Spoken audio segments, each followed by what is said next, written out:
Hi, everybody. Welcome back to Witchcraft Fundamentals. This is Lesson 8, Magical Defense. Ooh, the spooky stuff begins. Yes. Magical Defense. So, first off, Magical Defense is not the way it looks on TV. It's not the way it looks in horror movies. It's not the way it looks in your favorite fantasy books. It is pretty mundane as magical actions go. Um, for the most part, magical defense is really just about cleansing unwanted energies, negative energies, and repelling negative energies and negative entities.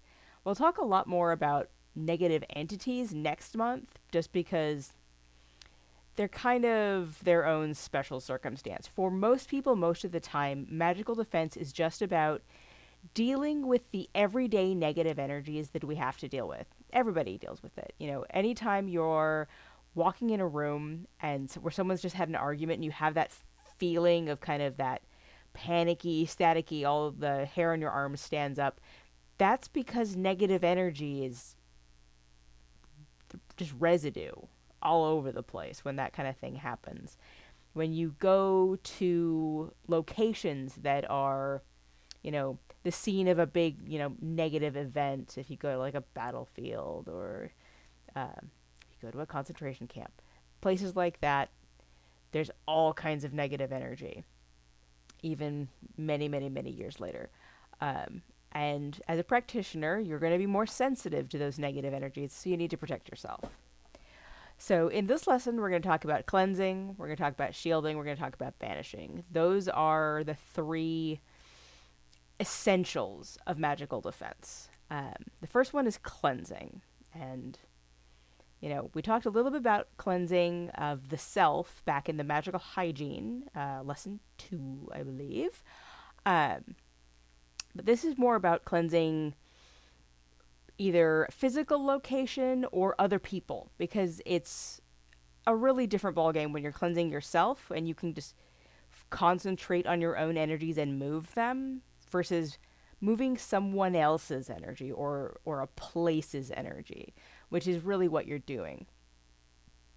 So when you're talking about cleansing negative energy from either a location or another person, the first question to ask is, do I actually have the right to be doing this?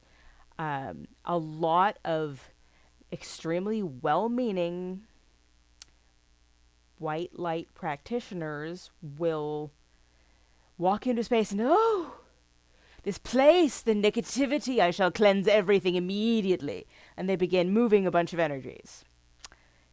And maybe you're sitting there, you're in a cafe, and you're like, what the fuck is going on? Maybe you are the proprietor of a haunted location. Some practitioner comes in and starts trying to lay the spirits to rest. That's a problem for you. Maybe you're in a location where you have very carefully cultivated certain energies. You don't want some rando just messing with that. I personally have been to events where, metaphysical events, and had random people come up to me like, oh, your negative energy, it's so dense, I must cleanse you. And it's like, if you touch me, I will murder you.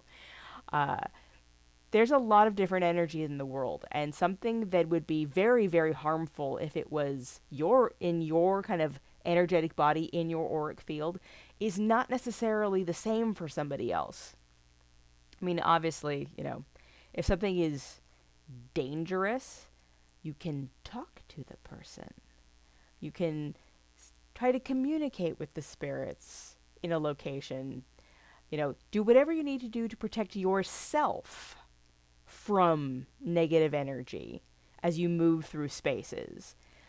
But if it's not your space, if you don't have, in legal parlance, it's called standing. You can't sue someone on someone else's behalf. You shouldn't cleanse someone or something else without being asked to do so. Full informed consent needs to happen. Because it's just rude. It's rude to think you know better than somebody else. Obviously, if you are a parent and it is your child, your underage child, not your like 34-year-old child, but like your like 10-year-old child, that's a different story. Um, Obviously, if it's your house, you can do whatever you want. If it's your pet, you can kind of do whatever you need to do. If it's your child, you do whatever you need to do to protect them. But if someone is an adult, they get to make that choice. If the place you're in isn't yours, you don't get to mess with it without permission. Don't be rude. It goes all the way back to lesson 1. Don't be a dick. Just don't do that. But if you have the right to do a cleansing, it's your house, say, maybe it's your workspace, you get to do cleansings. One of the questions that comes up oftentimes when it comes to, can I cleanse? Should I cleanse? Talking about rental spaces and like hotels, and, workplaces, if you are not currently working remotely. If you are a renter, you get to cleanse the space that you are renting, because that's how rented and leased spaces work.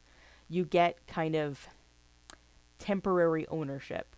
The difference, of course, being, if you're renting like a whole house, a whole building, you can do a lot. If you're renting an apartment or a room, you need to make sure you confine any workings you do to that specific space. You can only cleanse your space unless you have express permission from people in the other spaces. Like if you're in a shared house and you have a room, cleanse your room, do whatever you want, but don't cleanse someone else's room. And if you're in a shared space, like say a kitchen or a living room, either get permission from everybody else who lives there, or focus on shielding yourself from negative energies in shared spaces, and then go back to your private space and cleanse. If you are in a situation where you don't really have private space, maybe you're in a dorm and you're sharing a room, maybe you're too young to be watching this video, you know who you are, and you don't really have private space, you can always do cleansings on yourself pretty much wherever you need to. When all else fails and you need privacy, there's the bathroom. It's got a door with a lock. You're pretty much guaranteed the door with a lock. And if you don't, well, you probably have other things to be worrying about than magical cleansing, to be fair. So yeah, as long as you are able, you're in the I should do this, not just I can do this. If you should, your next step is to basically read the energy before you cleanse it. If you're in, say, a room, you go the same energy checks that we did back in lesson 2, magical hygiene. On yourself, you can do on other people, and you can do on spaces. For me, I feel energy with my hands a lot. So I will, feel the room or feel, the aura of another person. And usually if there is negative energy, you're going to feel it either as cold spots or dense spots, or, sometimes, there's a lot of times you'll get kind of bad smells. If you are in a space that you think feels really weird and you start smelling sulfur, just leave. Signs that the place really needs a deep cleaning. So yeah, you can kind of feel spots where the energy feels stagnant and unpleasant, and those are the spaces that you're going to focus on when you're doing your cleansing. Sounds like a no-brainer, but stay with me. Before you do a metaphysical cleansing, you need to do a physical cleansing. I cannot tell you how difficult it is to energetically clean a space that is a wreck. If it's dirty, if it's super cluttered, um, all of these things will actually hang on to negative energy and stagnant energies, and it's not good. It's not good. So if you want to really effectively cleanse a space or another person or yourself, clean first. Use soap. um, you know, very, very traditional to do things like, in hoodoo practices and a lot of folk magics, you'll get things like floor washes and sweeps. And you'll literally physically clean with your cleaning solution that is a magically charged cleanser. And you'll do double duty. You'll physically clean, you'll energetically clean at the same time. I'm a big fan of double duty because no one has time to do everything twice. So having things like having pine sol. Pine is a naturally cleansing essential oil. It's a naturally cleansing plant. Having rosemary, lemon scented things. I'm a big fan of lemon verbena, or vervain, also known as van ban. Um, any of those like natural, plant-based physical cleaners can easily be charged. And we talked about enchanting in the last lesson. Um, yes, last one. You can enchant your cleansing implements and your cleaners to actually do double duty. Things like carpet powders are amazing at this. You can, take baking soda, add a few drops of the correct essential oil, or whichever, correct being the one that you like that works for you. Sprinkle that on the carpet, vacuum it up. You have now both physically and energetically cleansed the carpet. Why would you not do that? If you're going to clean anyway, do double duty. Clutter. So I was once asked to do a house blessing and cleansing for someone who was a hoarder. That was challenging on a number of levels.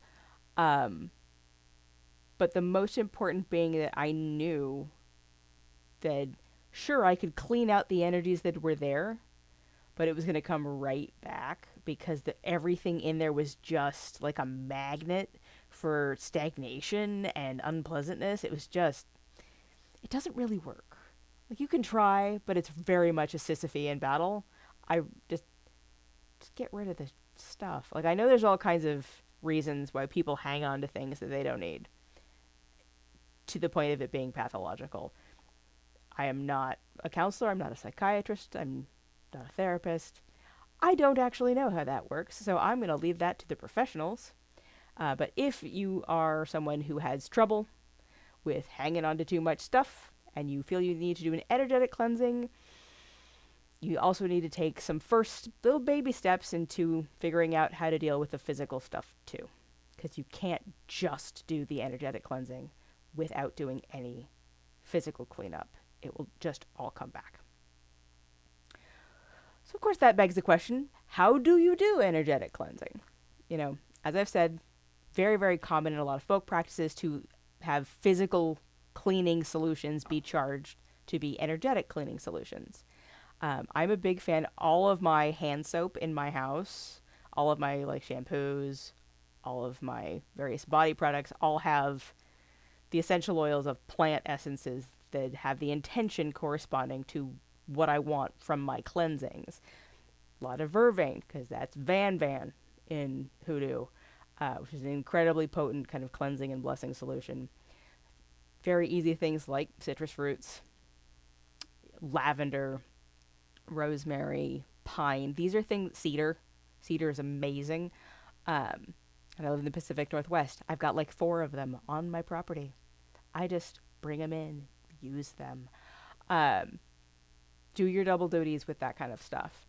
Beyond kind of that everyday, I'm doing a physical cleaning anyway, there's things like spiritual fumigation or smoke cleanses. Quick soapbox moment. Please don't call it smudging if you're not a Native American. Thanks. Please don't use endangered plants when you're doing smoke cleansings. There are many, many beautiful options that are very, very easy to find. Some even in your kitchen, things like rosemary or oregano and thyme. Almost everyone has these things in their kitchens, and they're plentiful, cheap, accessible. Use those, please. Don't use endangered white sage. Don't use sacred copal. You know, be mindful of what you're consuming in the course of your practice, particularly sacred plants that are sacred to indigenous First Nations peoples. A lot of those, unfortunately, have been wildly over cultivated because of cultural appropriation and colonialism. Let's not encourage that, please. Use the much, much cheaper rosemary that you already have. So yeah, soapbox moment ended. So smoke cleansing are an amazing, amazing way to get into spaces because smoke particles are physical. So not only is it the energy of the plant matter that is being converted by the fire from physical matter to energetic matter, you also have physical smoke particles permeating the room. It's incredibly thorough. It's a great kind of next step up when you're kind of, I washed my hands with, frankincense and myrrh soap, but I need some more. Smoke cleansing is a great kind of next step. It is wonderful for cleansing rooms. There's asperging. At its simplest form, it's just literally like having a cup of water and like flicking it at things. Any water will do. Yes, it will. Better if it be salt water, moon water, blessed water, sacred water, holy waters. There's all kinds of ways of creating charged waters. I actually have a wonderful set of drinking glasses that are planets. Each one is a different planet, and you can put water in them and put them outside overnight, and they literally become planetary waters. It's really cool. You can have water in colored jars, or you can have, like I said, you can add salt, you can add earths, you can add all kinds of things to waters. You can add a little bit of essential oil to your water and use that to asperge and cleanse your spaces. Word of caution, of course, water and electronics don't mix. Use that mindfully, please. I'm a big fan. I've got this wonderful spray bottle of hydrosol. It's a Western red cedar hydrosol, and it is an amazing asperging, cleansing water, and you just missed it on things. You go to any natural food stores and a lot of grocery stores over in kind of the cosmetic-y area, you'll see things like rose water, lavender water. Sometimes you'll see pine water, cedar waters, and you just, you missed yourself with them as like a perfume, but it also is an amazing, amazing cleanser for both spaces and people. Big fan of those. Sonic cleansings. I think sonic cleansings are actually my favorite. Traditionally, it's things like drums and clapping, and bells. You can also do it by singing, chanting. I have these amazing Tibetan singshas that are these chimes that are specifically used to dispel negative energy and entities, and they are super potent. They're amazing. Love them. I am also quite known to cleanse my house with Rob Zombie music. Works for me. I find loud, aggressive, thrashy music to be incredibly effective at dissolving negative and dense energy. That might not be the case for you. You might go with synth pop. Whatever's good for you, Whatever sound pushes out negative energy and sets the energies more to where you want it to be is an effective sonic cleanser for you. Your mileage may vary. There's things like limpias. Now, limpias are a whole special subset of cleansing in the curanderismo tradition. You find it all throughout Latin America. And there's a bunch of deep dives that you can do. But if you're, say, of Latin descent, and you haven't looked into limpias, I highly recommend the Cleansing Rites of Curanderismo by Erica Buenaflor. You can get it in both English or Spanish. But just amazing, amazing cleansing techniques. One of the most common ones that anybody can do, you don't have to be Latin or Hispanic or any of that. Anybody can do it. Is the egg cleansing, where you just hold an egg and rub it all kind of down your body, both sides, and you let the egg absorb all the negative energy. And if you're a curandero or something, you can actually crack the egg into a glass of water and do a diagnostic and read the egg to determine what is going on energetically. That's way beyond the course of this. If you find that interesting, that both Erica Buenaflor and Doña Concha, I'll put a link down in the description, have whole courses on this kind of stuff that are amazing. I highly recommend them.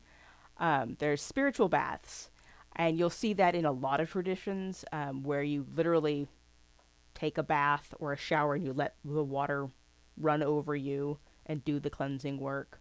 In baños, the water limpias and curanderismo, you often use, basically you make like a tea, a concentrated tea, and you can use that to kind of pour over your head to get all of the wonderful plant essences, depending on whether or not you've got like a big bathtub.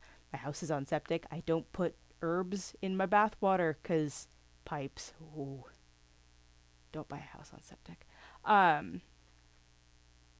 So you can do all kinds of wonderful things with baths and showers and all that kind of stuff. And if I've seen people do it like in kiddie pools outside with like buckets.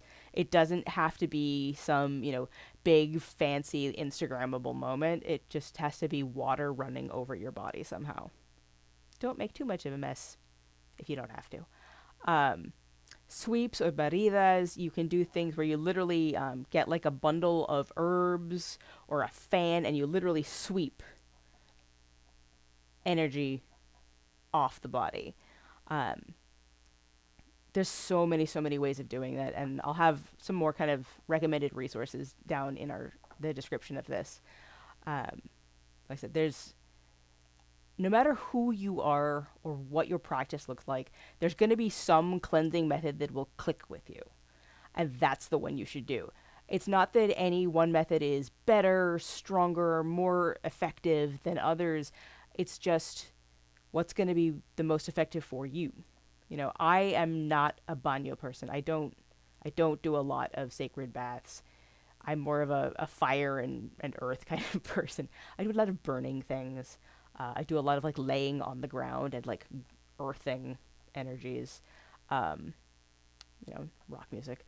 But I have friends that are super, super into like very elaborate, like 9-day bath things for cleansings. And, if someone has, and we'll talk about banishing in a few minutes, but if someone's got like super negative attachment from like an entity or something, those big baths, the big limpias and processes and all that kind of stuff, that's when that really comes into play. But that's a little bit more advanced than what we're going to go into today, because we are already at like 25 minutes. And we're only in section 1. So yeah, many ways of doing cleansings for both spaces and people.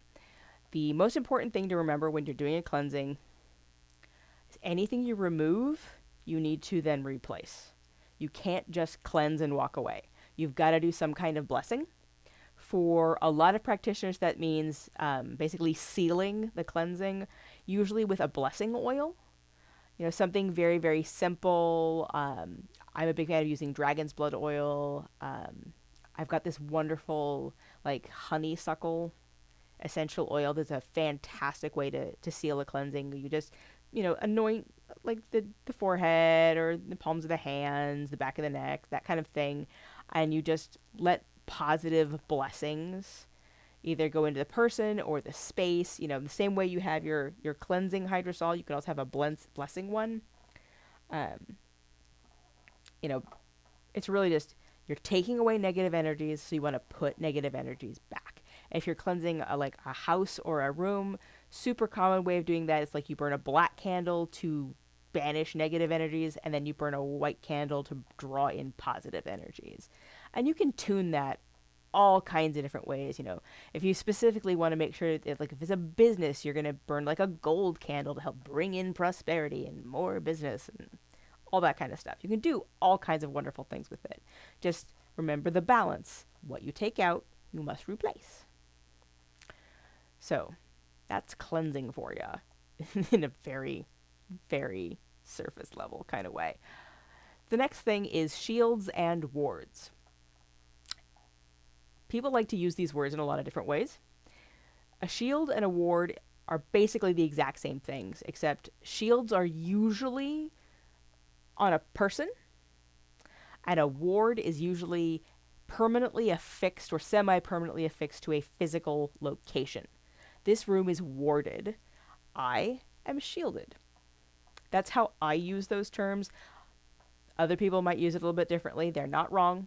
We're not a real standardized bunch, witches, so it's kind of what you get. So, what are shields and wards?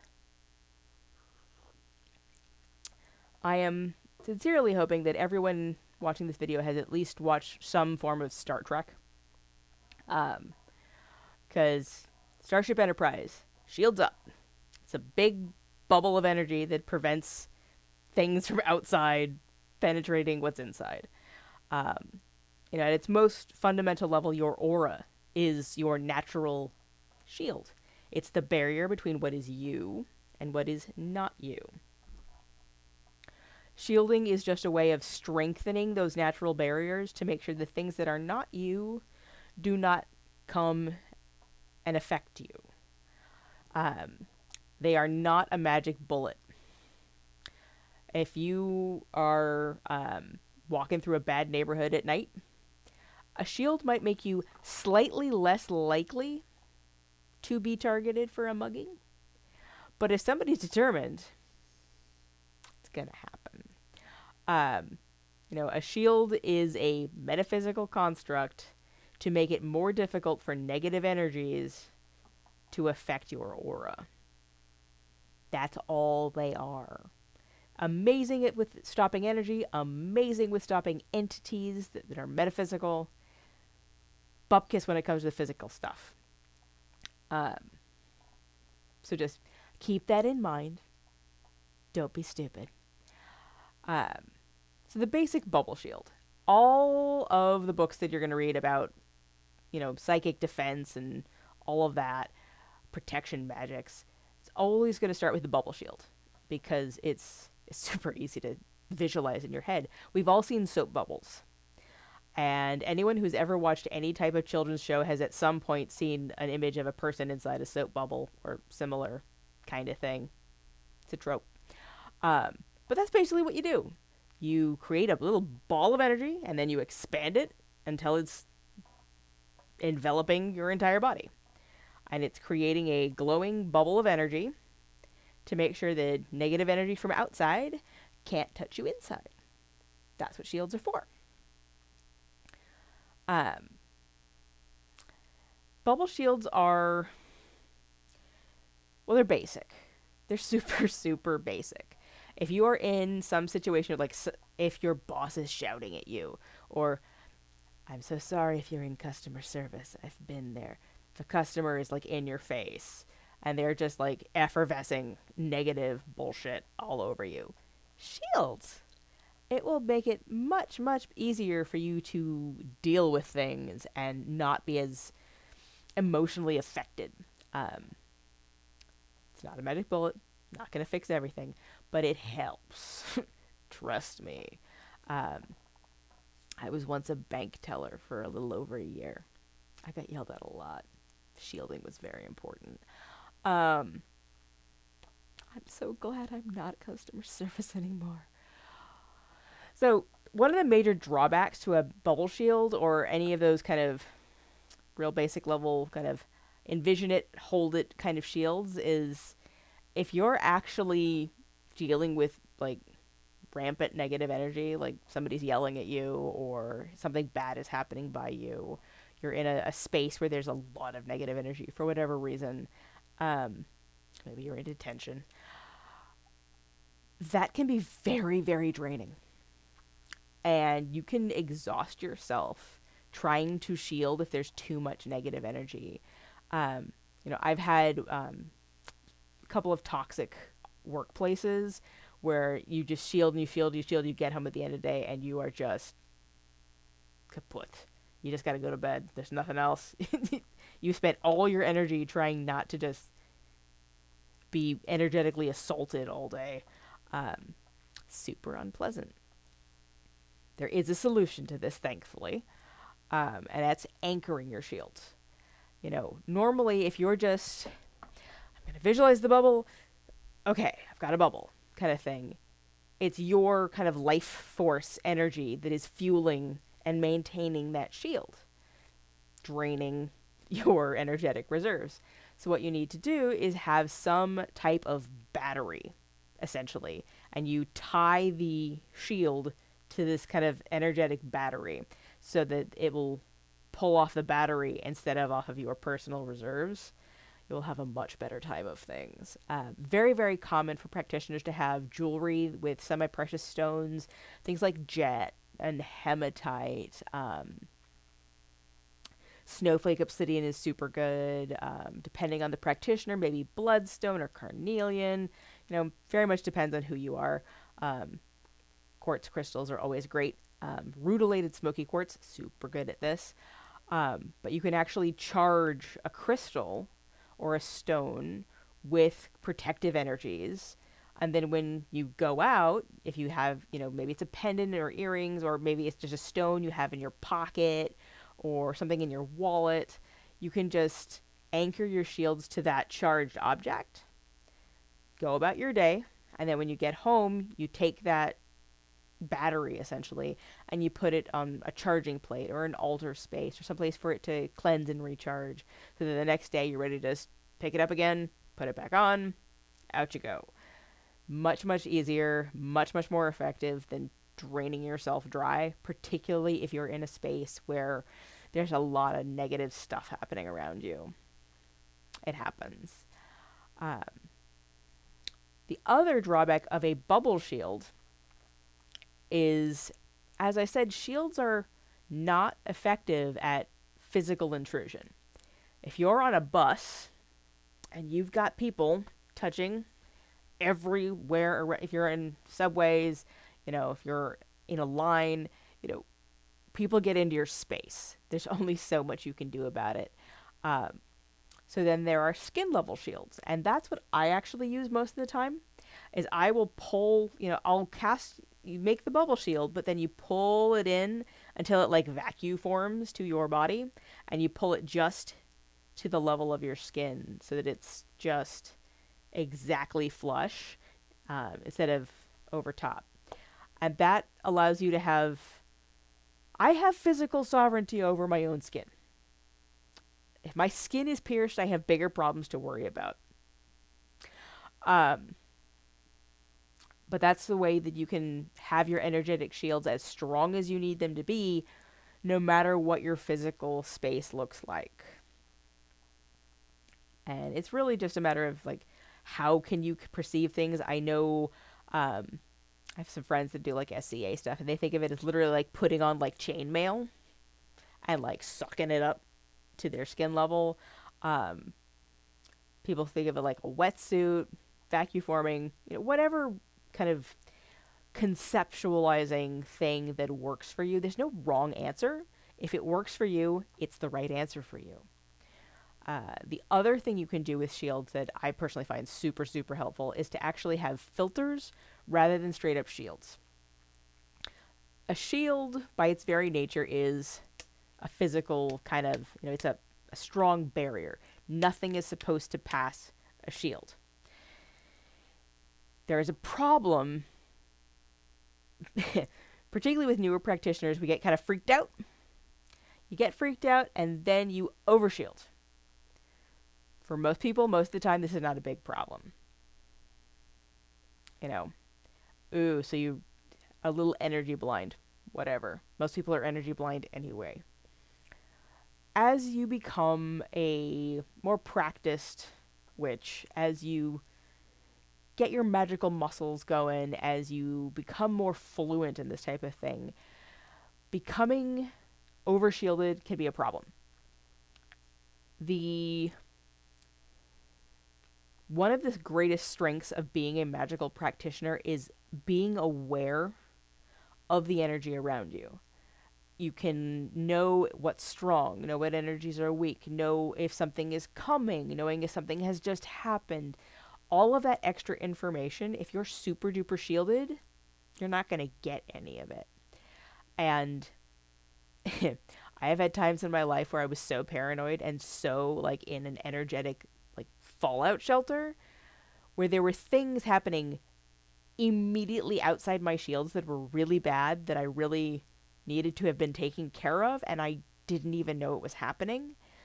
And I had to be informed by someone who had a problem because I wasn't dealing with the things I didn't know were just outside my wards.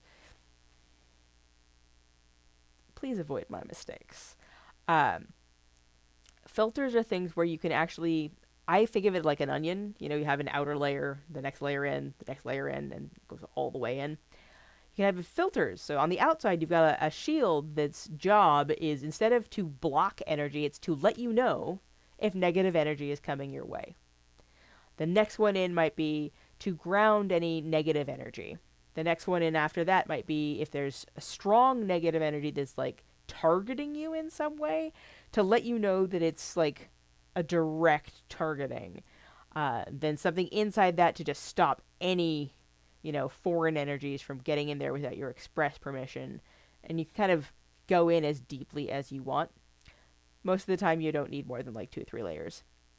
The world is not that bad unless you're engaged in a witch war, in which case you know what's happening because you're engaged in it. We'll talk about Bane Magic in the very last lesson, because, yeah. So yeah, filters are super, super useful, and you can do some really interesting things with them.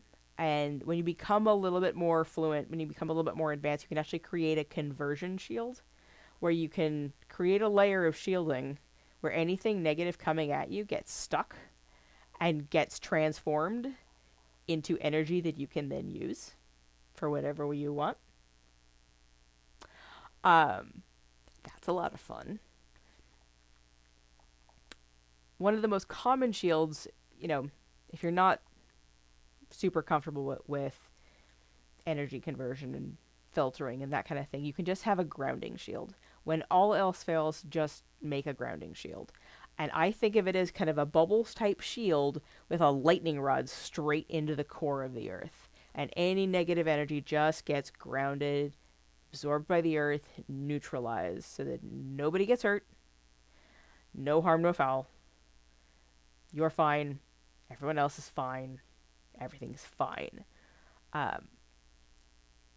A lot of books will have things like mirror shields, which I really don't recommend. And here's why. So if you have a mirror shield, the idea is that anything that comes to you bounces back to the sender. Sounds great. If somebody's going to throw shade at you, they get whatever they sent out. That's fair. That's just. Most people that are sending negative energy your way are not doing it deliberately. Most people are way too stuck in their own lives and their own issues to spend the energy to throw negative energy at you. Will it just come off of them and you happen to be there, or maybe they were thinking about you? Yeah. But it's very rarely like a deliberate psychic attack. If someone's deliberately psychic attacking you, you probably know who they are, why they're doing it, and how. It takes a lot of energy. They'll usually tell you. So most people that are, throwing negative energy around or just leaving residue around, they're not doing it deliberately. And they're having a bad day. They are at critical negative energy mass to the point where it's coming off of them. I don't need to make that worse. I've had plenty of bad days where I've not been as careful policing my negative energy as I should have been. You know, you yell at your partner, you get snippy with a service worker, you rush home, you make a mistake, you feel stupid, you then shout at some people. Everybody makes mistakes and everybody screws up. And I don't want to ever make that worse for other people. My whole point of doing magic is making the world a better place, making my community a better place. If I'm shunting negative energy back to whomever is having a bad day, that's not me making the world a better place. That's me being kind of a dick. Remember that whole thing about not being a dick? It's not my jam. So I don't like mirror shields, and I really cannot stress enough that it will almost always make things worse. Please use a grounding shield instead. That being said, you're an adult. Do whatever you do. Be prepared to deal with the consequences. Another thing you can do with wards specifically, if you are in a permanent space, you can actually create something called a witch bottle. And there's a lot of different traditions that will use that term to mean slightly different things. So when I'm using that term, I'm specifically meaning usually a jar filled with noxious shit. Rusty nails, barbed wire, broken glass, hot peppers, sometimes bodily fluids, and some kind of representation of, like, you. And you bury that on your property. Or if you don't have property, you can put it in, like, the back of a closet. Totally just as fine. And the idea is that any negative energy that is, like, specifically targeting you, the witch bottle acts like a honeypot. And it will go into that jar and then get stuck and get all cut up on the horrible, noxious stuff in that jar. They have found witch bottles and witch jars and things like that all over Europe. It's super common in certain parts of Latin America that I'm aware of. But lots of different places have versions of this. You'll find clay pots, whatever. The idea is that you have a sealed vessel filled with bad stuff and a representation of you. And the idea, and it's all sealed, totally sealed, so that whatever goes in can't come back out. Usually, I've seen some that are, like, lined with aluminum foil with the shiny side in to, like, super reflect it back in there. And it's a really, really effective way of anchoring a ward if you're in a permanent space. That being said, we are not living in a society where the same family lives in the same house for many, many generations. This is actually my grandmother's house. But for the most part, most people move a lot, and we're not living in the same house for 7 generations. So if you are going to do something like burying a bottle on your property, put a time limit on it. As long as this home is owned by my family or my bloodline or my lineage or just me, however you're going to think about how your property is going to move over time, because you're probably not going to dig up a witch bottle when you move.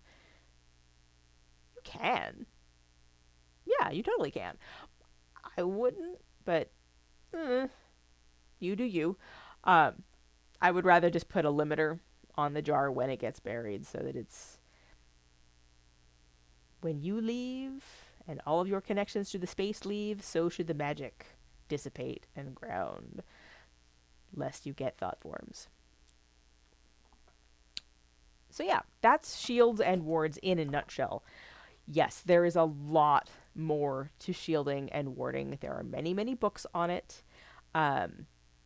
One that I really do recommend is Protection and Reversal Magic by Jason Miller. Super, super good. Magical Self-Defense by Kerr. They're all down in the description down below. But there's a lot of information you can find on magical defense, shielding, that kind of stuff. I've done whole courses on shielding. Um, so yeah.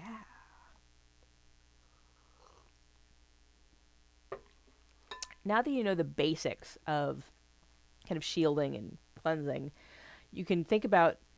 I have this exercise that I do. It's a quick defensive preparation. It's a super simple little thing you can do. It generally takes like 5 breaths. And if you are ever out and about in the world and you're feeling overwhelmed, you're feeling like maybe there's something happening, maybe you might be feel like you're being under attack or something's going on and you need to like ground, center, and shield. I'm going to read you the exercise and then I'm going to kind of demonstrate it. It's super, super easy. Basically, you take a deep breath in and out. You take a deep breath in and you kind of try to feel all of the stress in your body kind of vibrating like static. I'm very physical with my energy, so I feel it. It might be different for you. That's totally cool. Feel free to adapt this however it works for you. So you breathe in, you feel all that kind of freaked out energy, and you forcefully breathe it out and let it all rush out and ground. Let all of the stress out, let all of the anxiety, let it ground out, be neutralized so that it's not going to get in your way.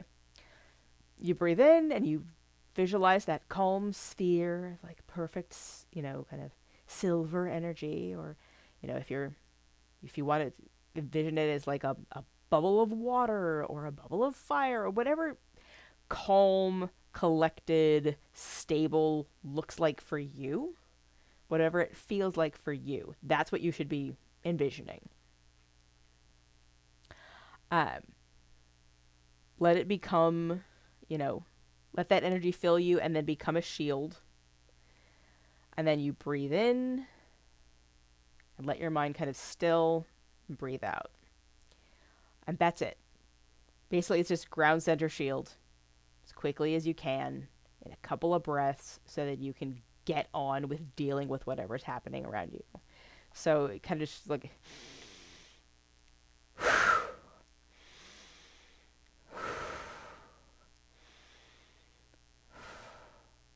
that's it. Ground, shield, calm down, center. That's it. Magic doesn't have to be some big to-do. We live our lives. We're out and about. We need things to be ready when we need them. And we're not going to have time to like set up a full altar in the middle of Safeway. Or maybe you do and your life looks different than mine. No judgment. I don't. I have a job. I have a life. I have stuff I need to do. I don't have time to do a full LBRP every time I freak out a little bit. LBRP being the Lesser Banishing Ritual of the Pentagram, which is a very, very famous ceremonial magic ritual used for essentially grounding, centering, and shielding. They use terms very differently than I do. Not my area of expertise. Totally not infringing on their space. Staying over in the witchy space where I live.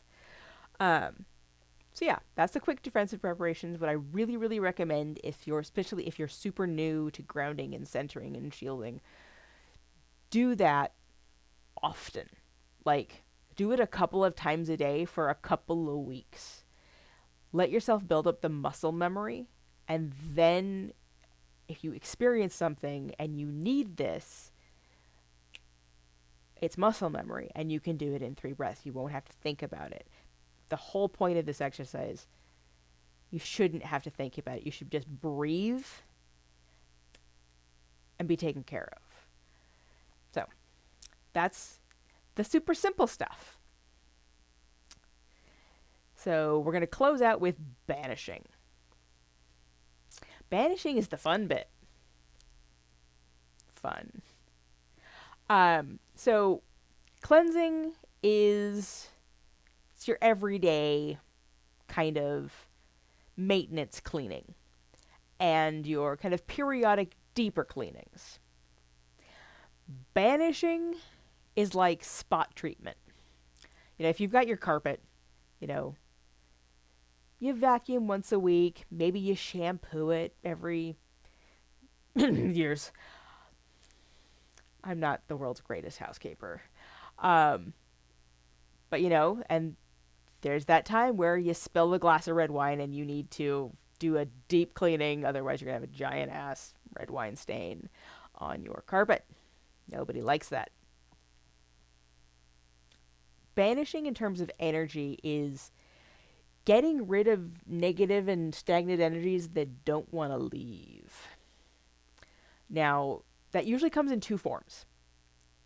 Sometimes there's residual energies, like if you've seen any of like the ghost shows that talk about like residual hauntings. It's the ghost of the white lady descends the staircase every June 17th every year for the last 300 years, kind of stuff. Residual energies. Sometimes things happen, and those things can leave a mark. It's a stain, except it's energetic instead of physical. And a 300-year repetition of energies is not an easy thing to remove. Sometimes it isn't even possible. But if it's negative and it's interfering with your life, well, then you gotta try. So that's one kind of thing you would have to like rise to the level of banishing. More commonly, it's a negative entity. Now, we're going to talk a lot more about metaphysical entities in the next lesson, but TLDR, most negative metaphysical entities are minor annoyances. They are not paranormal activity, demons coming out of the Ouija board, kind of stuff. It's not going to hurt you most of the time. Most negative entities that people actually have to deal with are things like imps and mischievous fae and little weird coalesced semi-sentient balls of negativity. It happens. It's not pleasant energy. It's when you walk into a space and you just suddenly just feel like angry and tired and cranky for no reason. Like no reason whatsoever. It's entirely possible that there's a kind of minor, unpleasant, metaphysical bugaboo. They're about. Like I said, they're basically annoying rather than harmful most of the time. And, for those guys, cleansings will do. Sometimes they get attached. Just like, I am a big fan of pistachio ice cream. And so if I see, vanilla, a chocolate, a strawberry, and a pistachio, I'm going after that pistachio, and woe to them that try to take it from me.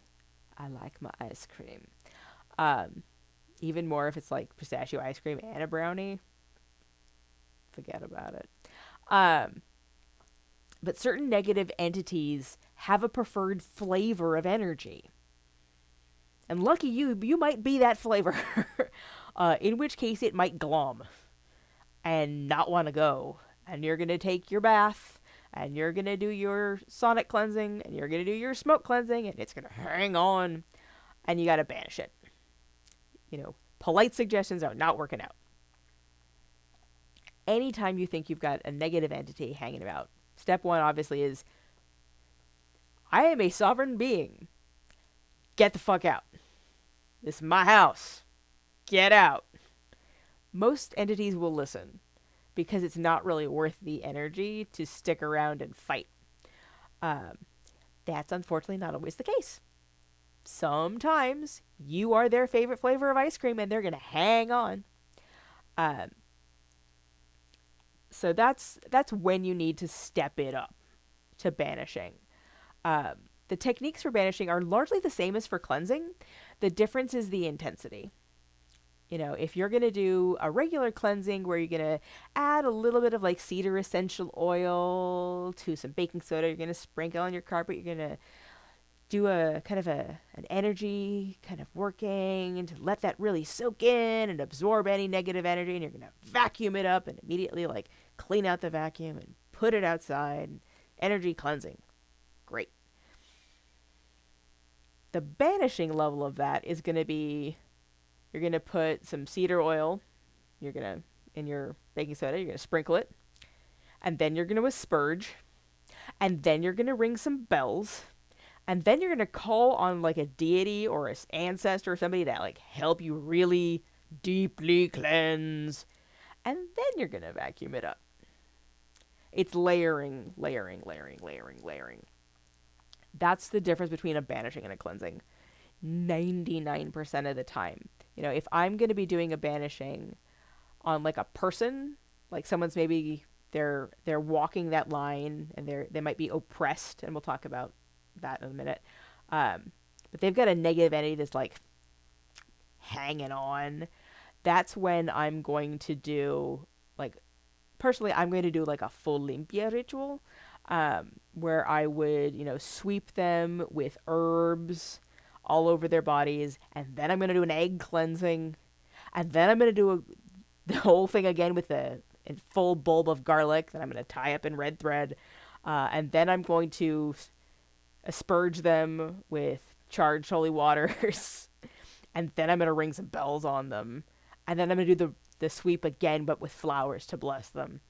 You know, it's the layers and layers and layers and layers and layers. And it might mean you have to do this repeatedly. It maybe you're going to do a banishing ritual every day, like the 3 days before the new moon, the 3 days, you know, the day before, the day of, the day after the new moon, and then the 3 days after that. You do one every single day for 9 days around the new moon, which has banishing energies, and you're going to do it every single time to get rid of the thing. That's the difference between banishing and cleansing. Cleansing is washing your hands because they got dirty. Banishing is like chemo. You know, there's a spectrum. There's a whole spectrum, but it really does go the whole gamut. And that's where you get into things like exorcism. Exorcism is the most extreme form of banishing that can be done on a person. I think in Catholicism you can exorcise a place, but I don't actually know. Not an expert. Not Catholic. So if you're doing a banishing on a place, say you've got, you know, I've been called in to do house blessings with places that were haunted. There's things that don't belong there, particularly if you're raising children. You've got a negative entity, it doesn't want to go. You've got to banish it. That's when you do the layers of different cleansings. You do the rituals, you call on the ancestors, you call on spirit allies, you call on other things, you do all kinds of energy raisings. This may be where you call in your friends. If you are lucky enough to have practitioners in physical proximity to you. If they are not in physical proximity to you, they can still support you energetically. I have been in several long-distance rituals where I'm basically acting like an energetic battery at a distance, and we've got like a group conference call going on. This was before the days of Zoom. It's much easier now. Yay, video conferencing, but you can set up a call with multiple people, and you can all raise energy and focus it on the same thing and let that help move the energies and get rid of negative energies and negative entities. And that's how you can really step it up.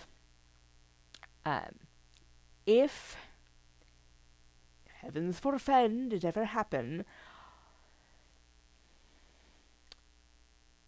if a negative entity really digs in, particularly when it's a person that is being oppressed. So there's haunting, which just means a negative entity is in the vicinity of a person and they're being affected by it somehow. Oppression is when that entity has latched onto that particular person and is messing with them to the point where it's affecting how they live their lives. So they'll start to get irritable, they're going to have mood swings, they're going to have changes in behavior, they're going to feel really drained. And that is a spectrum of that, of how bad it is, will go from oppression all the way into possession. Super, super rare. In my, 20 plus years of practice, I've seen it once. But I have seen it. it is possible if a entity hangs around and gloms onto a human long enough, hard enough, bad enough, they can actually, like, crack their soul open and possess them. It's real bad. Soul fragmentation is basically the result. That takes a whole nother level of dealing with. The chances of you ever, ever even seeing something like this is extremely rare unless you're doing some very stupid things. Please don't do very stupid things. You'll know. Don't invite things in that you don't know what they are and you're not prepared to deal with. Don't do that. But if you think that that's what you're dealing with, call for help. Set up all the red flags, red sparks, flares, do lighthouses, whatever you got to do. Find somebody who is a specialist in this kind of stuff. It is extremely difficult.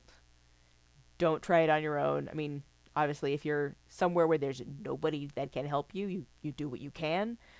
But it can be really dangerous.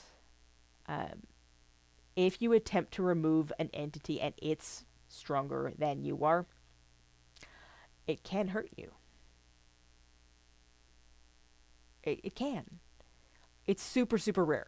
Super, super rare. 99.99999% of the time, it's like a fluff ball of magic dust. And you clean it, and it's gone forever. It's fine. But every once in a while, things can get real. If in doubt, get some backup. Very few practitioners are going to turn down a genuine need for protection or cleansing or defense. There's whole people who make their practices doing shamanic cleansing.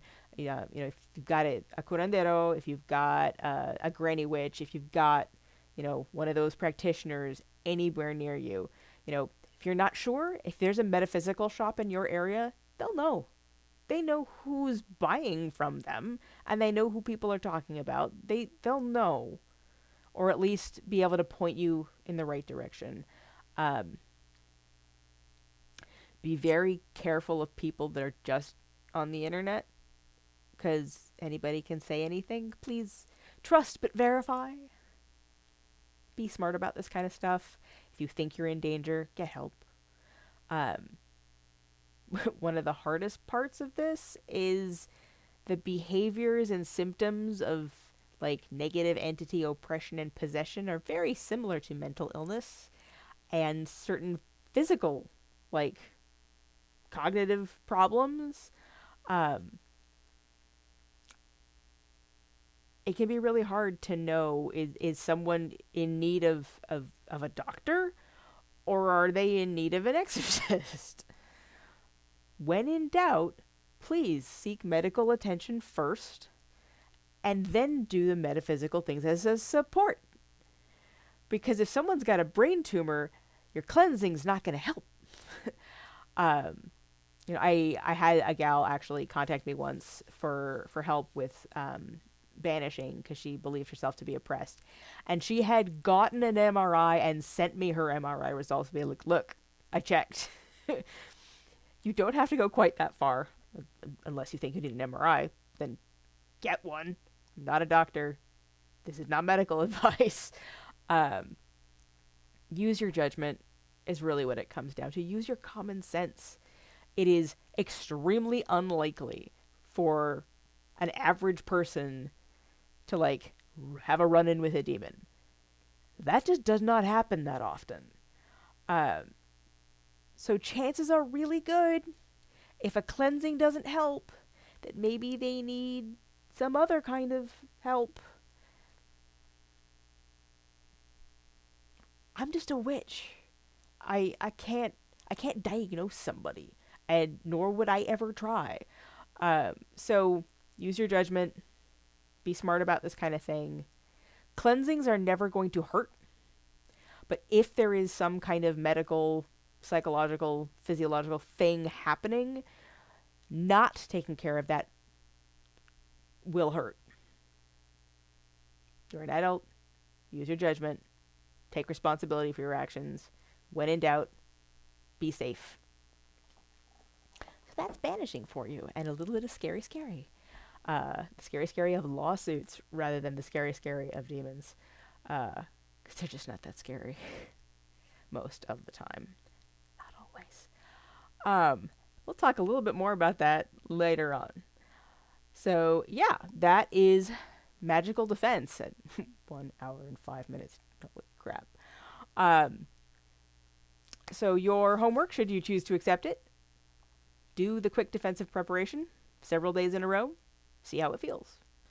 Start building up those magical muscles so that you can be ready for whatever life throws at you.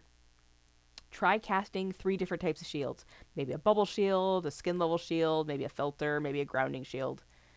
See how they feel. Do you feel okay? Do you feel drained? Do you feel like it didn't do anything? Did it feel like static? Did it give you a headache?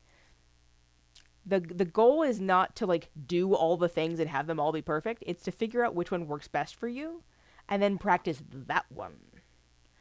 And then try at least 2 different energetic cleansing methods, be they sonic cleansings, aspergings, smoke cleansings, baños, anything like that. Try it. See how it feels. Try doing some combined physical cleansing and energetic cleansing in your space. See how it feels. What works for you, what doesn't work for you. You know, you're going to find stuff that's going to feel really, really weird. That's okay. You're not going to have everything work for you all the time.